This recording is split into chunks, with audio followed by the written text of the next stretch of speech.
Hello everyone, welcome back to my channel Edulation. আজি মই তোমালোকক পঢ়াবলৈ লৈছো সপ্তমমান শ্ৰেণীৰ হিন্দীৰ দুসৰা পাঠ পঞ্চতন্ত্ৰ মানে পঞ্চতন্ত্ৰ পাঠটোৰ আজি মই অসমীয়া ভাঙনিখিনি কৰি দিম তোমালোকক পাঠটোত কি কোৱা আছে ধুনীয়াকৈ অসমীয়াত বুজাই দিম গতিকে সকলোৱে ভিডিঅটো স্কিপ নকৰাকৈ গোটেই লেসনটো ভালদৰে চাই যাবা গতিকে বলা ভিডিঅটো আৰম্ভ কৰো পাঠটিৰ নাম পঞ্চতন্ত্ৰ মানে পাঁচটা তন্ত্ৰ तुम लोगों ने शायद पंचतंत्र की कहानियाँ सुनी है पर पंचतंत्र किन्हें और किस लिए लिखना पड़ा इस पर भी एक रोचक कहानी है কৈছে যে তোমালোকে নিশ্চয় পঞ্চতন্ত্ৰৰ কাহিনীটো শুনিছা কিন্তু পঞ্চতন্ত্ৰৰ কাহিনীটো কিয় লিখিব লগা হ'ল তাৰেও এটা ভাল লগা কাহিনী আছে এতিয়া এই কাহিনীটো ইয়াত ক'ব पुराने जमाने की बात है उस समय हमारे देश के दक्षिण की ओर महिला रुपया नाम का एक राज्य था पुरानी कालर कथा সেই সময়ত আমাৰ দেশৰ দক্ষিণৰ ফালৰ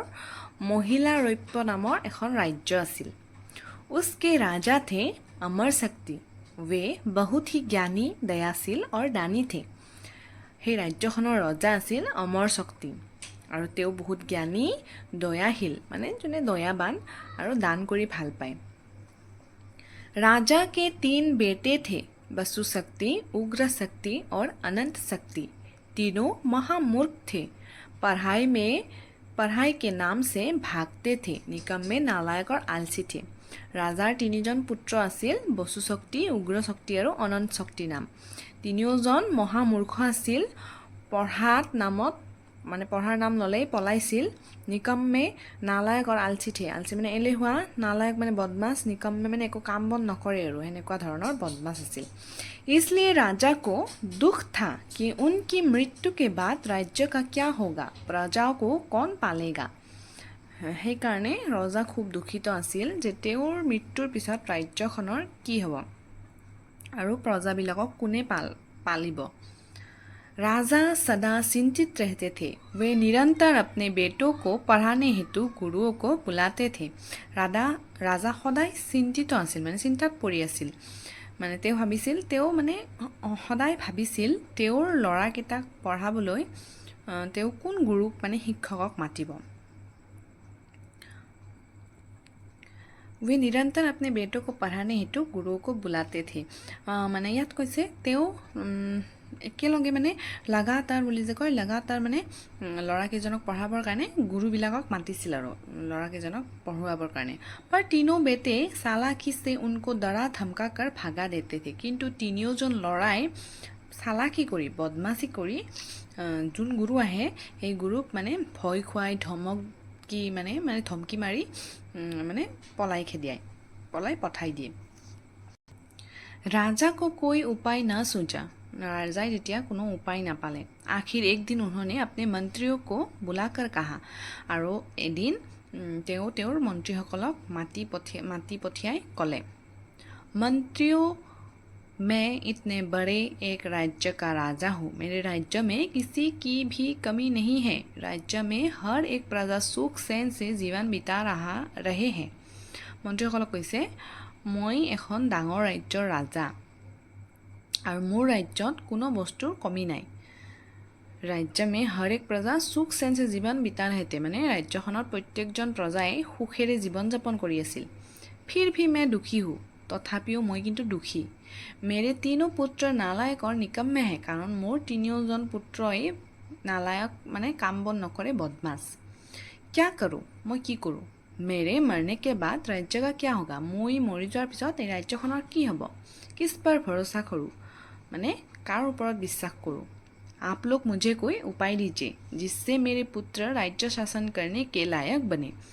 আপোনালোকে মোক কিবা এটা উপায় দিয়ক যেটো নেকি মোৰ লৰা কিজনে এই ৰাজ্যৰ শাসন কৰিব পৰা হয় জ্ঞানী আৰু যোগ্য মান থাকে মানে আৰু জ্ঞানী হয় লগতে যোগ্য ব্যক্তি হিচাপে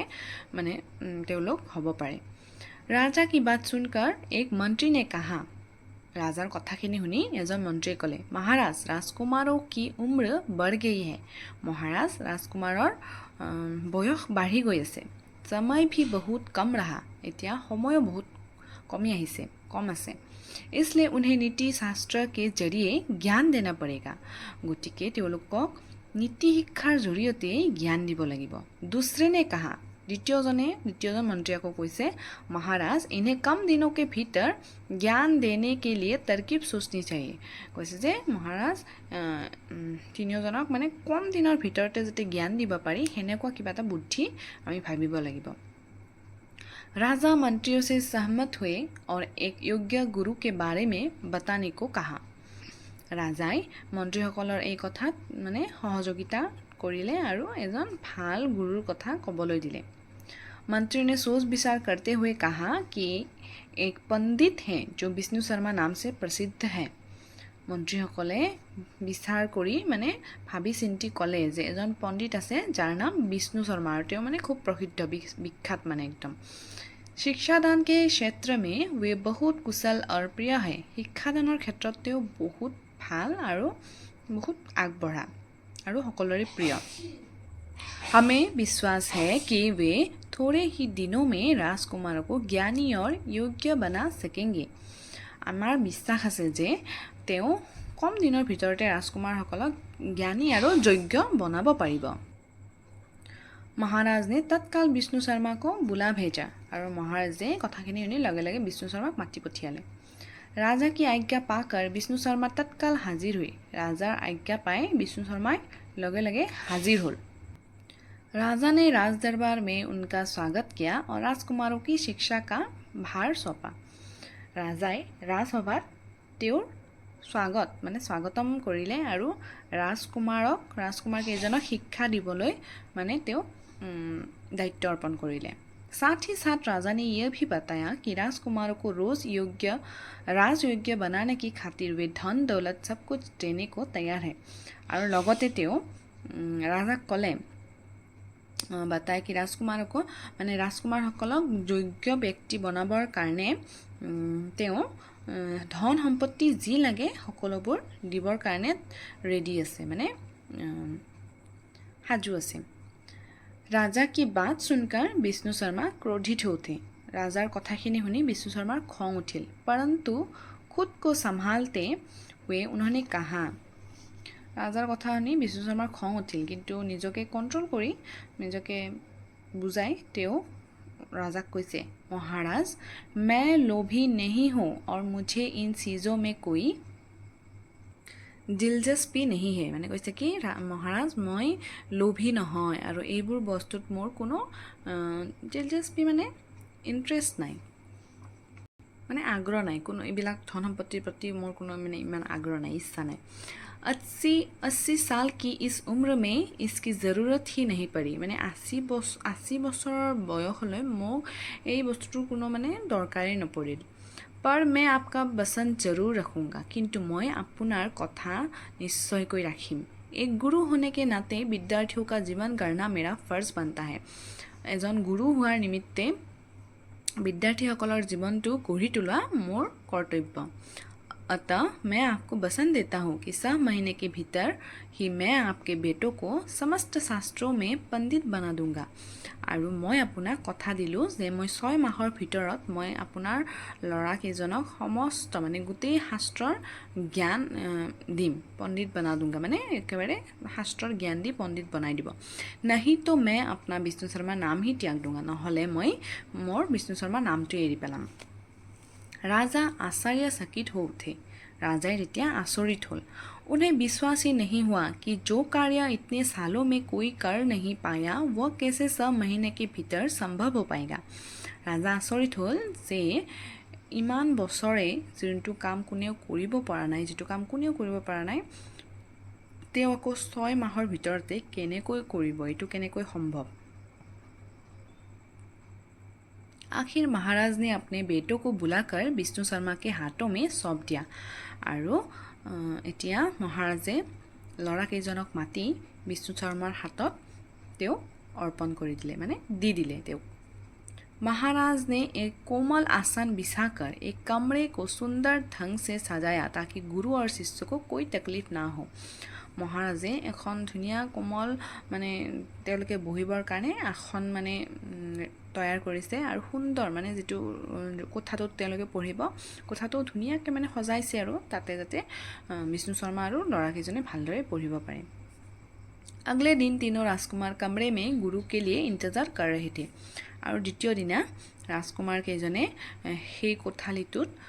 বিষ্ণু শৰ্মাৰ কাৰণে ৰৈ আছিল। वे मन ही मन तरकीब सोच रहे थे कि फिर से और एक गुरु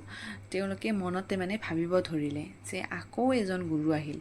इसे भी डरा धमका कर भगाना पड़ेगा আৰু এইজনকো আমি ভয় দেখুৱাই ধমকি দি पलाई के खेदिब लगिब। इतने में विष्णु शर्मा कमरे में पधारे और मुस्कुराकर कहने लगे আৰু এইখিনিতে বিষ্ণু শৰ্মা সেই কোঠালিটোত হাঁহি মুখে সোমালে আৰু ক'বলৈ ধৰিলে, मित्रों सुनो, मैं दरअसल तुम्हें शिक्षादान हेतु नहीं आया और इस उम्र में तुम्हें पढ़ने की भी ज़रूरत नहीं কৈছে, বন্ধু মই আচলতে তোমালোকক শিক্ষাদান দিবলৈ অহা নাই আৰু এই বয়সত তোমালোকেও পঢ়িবলৈ কোনো দৰকাৰ নাই। इसलिए मैंने यह तय किया है कि हम सिर्फ बातचीत करेंगे আৰু সেইকাৰণে মই মানে ভাবিছোঁ আমি কেৱল কথা বতৰাহে পাতিম। पर यहाँ नहीं কিন্তু ইয়াত নহয় মানে কোঠালিটোত নহয় এনেকৈ কৈছে। চলো उस पेड़ के नीचे खुली हवा में बैठे বলা সেই গছডালৰ তলত আমি খোলা বতাহৰ তলত আমি মানে বহিম। तीनों राजकुमार आश्चर्यचकित हो उठे। তিনিওজন राजकुमार एकेबारे आचरित हो उठिल। यह कैसा गुरु है, एजन केनेकुवा गुरु।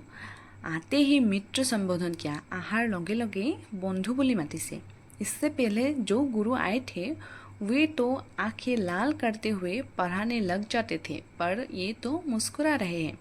यार आगत जिमान केजन गुरु आहिছিল गोटेकेजने चकु लाल करी खंगत माने पढ़ाइছিল, किंतु এইজনে তো আহিয়ে হাঁহিব ধৰিছে। मंत्रमुग्ध होकर वे गुरु के पीछे पीछे जाकर पेड़ के नीचे घास पर बैठ के মানে মন্ত্ৰমুগ্ধ মানে তেওঁৰ কথাত মানে তেওঁলোক মোহিত হৈ তেওঁৰ পিছে পিছে যাবলৈ ধৰিলে আৰু বাহিৰত ঘাঁহৰ ওপৰত বহিলে। विष्णु शर्मा कहानियाँ सुनाने लगे और तीनों राजकुमार ध्यान से सुनने लगे। विष्णु शर्माই তেওঁলোকক কাহিনী শুনাবলৈ ধৰিলে আৰু তিনিওজন ৰাজকুমাৰে একেবাৰে ধ্যান লগাই মনোযোগ সহকাৰে শুনিবলৈ ধৰিলে। महाराज जब उन्हें देखने आए तो वे विस्मित हो गए और महाराजे যেতিয়া চাবলৈ আহিল মানে তেওঁলোকে যেতিয়া মানে শুনি আছিল কাহিনী শুনি আছিল তেতিয়া মহাৰাজে চাবলৈ আহিছিল। চাবলৈ আহোঁতে মহাৰাজে বিস্মিত হৈ গ'ল মানে আচৰিত হৈ গ'ল মানে एकदम माने आश्चर्य हो गई। गुरु का नाम सुनते ही 9-2-11 होने वाले ये लड़के तो तल्लीन मुद्रा में कहानी सुन रहे हैं। माने गुरुर नाम शुना लगे लगे 9-2-11 माने पलाई पट्टং दिया বুলি কয় যে লগে লগে পলাই যোৱা ল'ৰাকেইজনে আজি একদম মানে মুগ্ধ হৈ कहानी শুনি আছে। সেইকাৰণে राजा माने आश्चर्य हुई। आखिर राजा को विश्वास हो गया कि विष्णु शर्मा जी ने ठीक ही कहा था আৰু राजार বিশ্বাস হ'ল এইটো কথা যে विष्णु शर्मा ঠিকই কৈছিল। उनका पुत्र उपयुक्त जरूर बन पाएगा যে তেওঁৰ ল'ৰাকেইজন উপযুক্ত নিশ্চয় বনিব পাৰিব। धीरे धीरे दिन बीतने लगे और এনেদৰে লাহে দিনবোৰ যাবলৈ ধৰিলে। विष्णु शर्मा की एक एक कहानी ने राजकुमारों को मंत्रमुग्ध कर दिया। विष्णु शर्मार प्रत्येकটো মানে এটা এটা কাহিনীয়ে राजकुमारসকলৰ मन জিতি গ'ল মানে মনটো ভাল লগাই দিলে। कहानी के भीतर की नीति शिक्षाओं से राजकुमारगण राजनीति, समाजनीति, अर्थनीति आदि के ज्ञानों से पुष्ट हो गए। কাহিনীৰ ভিতৰত থকা শিক্ষাৰ পৰা ৰাজকুমাৰসকলে ৰাজনীতিৰ কথা, সমাজৰ কথা, অৰ্থনীতিৰ কথা সকলো জ্ঞানেই তেওঁলোকে মানে আয়ত্ত কৰিলে। इसी तरह विष्णु शर्मा ने 6 महीने के भीतर तीनों राजकुमारों को सभी ज्ञानों से पुष्ट कर महाराज को सौंप दिया। और এনেকৈ विष्णु शर्माই 6 মাহৰ ভিতৰত ৰাজকুমাৰকেইজনক জ্ঞানী বনাই মহাৰাজৰ হাতত দি দিলে। महाराज की खुशी का ठिकाना न रहा माने महाराजर सुखर कोनो माने ठिकानाई नासिल। विष्णु शर्मा का नाम चारों ओर फैलने लगा। विष्णु शर्मार नाम तो सकलो पिने बियपि परिल। राजकुमार को शिक्षादान हेतु विष्णु शर्मा ने जो कहानियाँ उनके सामने रखी थी उन्हें 5 भागों में विभक्त कर सकते हैं। राजकुमार सकलक शिक्षा दियार কাৰণে বিশু শৰ্মাই যিকেইটা কাহিনী শুনাইছিল সেই কাহিনীকেইটাক 5টা ভাগত বিভক্ত কৰা হয় मित्रभेद मित्रप्राप्ति मित्रलाभ काकुलुकीय और अपरीक्षित कार्यक्रम এইকেইটা হৈছে ভাগকেইটা इन 5 शास्त्रों या तंत्रों को एक साथ पंचतंत्र कहते हैं এই 5টা শাস্ত্ৰক বা তন্ত্ৰকে একেলগে पंचतंत्र বুলি কয় पंचतंत्र का संसार की विभिन्न भाषाओं में अनुवाद हुआ है पंचतंत्ৰৰ এই সংহাৰত বহুতটা ভাগত মানে ভাষাত অনুবাদ কৰা হৈছে पंचतंत्र की कहानियाँ बहुत ही मधुर नीतिपरक और सरल है पंचतंत्ৰৰ কাহিনী বহুত মিঠা মধুৰ মানে মিঠা আৰু ভাল লগা नीतिपरक माने ज्ञान थका एकेबारे सहज जिसके कारण आज भी यह ग्रंथ बहुत ही लोकप्रिय और जिज्ञासा से भरा हुआ है जार कारणे आजिও এই গ্ৰন্থখন বহুত লোকপ্ৰিয় মানে সকলোৰে প্ৰিয় আৰু একদম জ্ঞানেৰে ভৰা গতিকে এইখিনি আছিল অসমীয়া ভাঙনি সপ্তম শ্ৰেণীৰ পঞ্চতন্ত্ৰ পাঠটিৰ মই তোমালোকক ভালদৰে অসমীয়া ভাঙনি বুজাই দিলোঁ ইয়াত যদি কিবা বুজি নোপোৱা আছে তোমালোকে মোক কমেণ্টত জনাবা আজিৰ ভিডিঅ'টো এইখিনি আছিল বাই বাই